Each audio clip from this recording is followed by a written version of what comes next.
One of the nation's most powerful union leaders, the AWU National Secretary Dan Walton, has today resigned from the key position. Business editor Ross Greenwood is with me. Ross, has the Labor movement lost one of its future leaders today?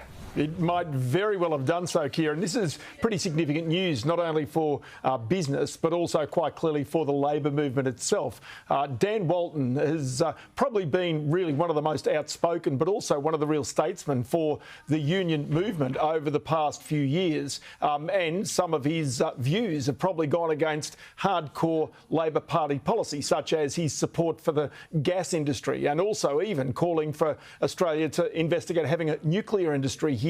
This is in his bid to try and support workers and manufacturing jobs in this country. But today he has said he will step down from that position. I caught up with Jim Chalmers, the Treasurer, on the sidelines of an event held by the Australian Chamber of Commerce and Industry and Business New South Wales today. Here's a little of what he had to say. Oh, well, Dan Walton's a terrific guy. He's someone I've worked really closely with. He understands the national economy and the place of Australian workers in it. I spoke to him this morning about it. I'd rather he didn't leave. Frankly, I think he's one of the better leaders in the broader Australian community. I'll miss him in that role, but he's a friend of mine despite his support for the Sharks, and we'll continue to be friends. But it's a big loss to the AWU and to the Labor movement more broadly. He's someone I've got a mountain of respect for. And it's a shame to see him go. Now, Ross, of concern to the Treasurer, consumer confidence. It's fallen to a fresh all-time low in the wake of the budget and, of course, those recent rate rises.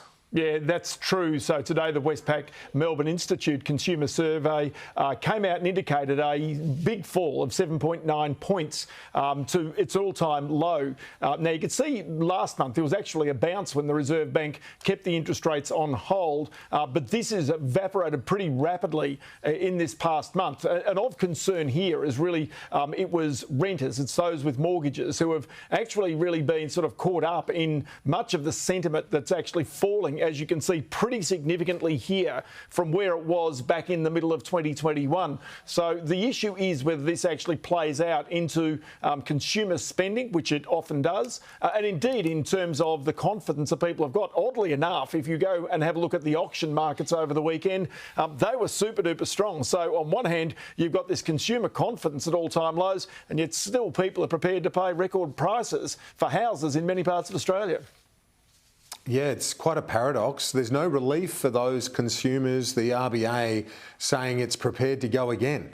Well, that's right. So the minutes of its latest board meeting, where it did raise those interest rates by the surprise quarter of 1%, have come out today, and they indicate again the Reserve Bank saying that if there is any outbreak of inflation, particularly in the services sector in Australia, it will raise interest rates again. Now, it was the services inflation that you sense shocked the Reserve Bank into making that decision to raise interest rates, because the great fear is that once you've got inflation creeping out into the services sector, it's much more difficult to dislodge by simply raising interest rates, and that is suspected to be the reason why they went that one time. Many banks now starting to raise their forecasts, some saying that rates will rise again as soon as July.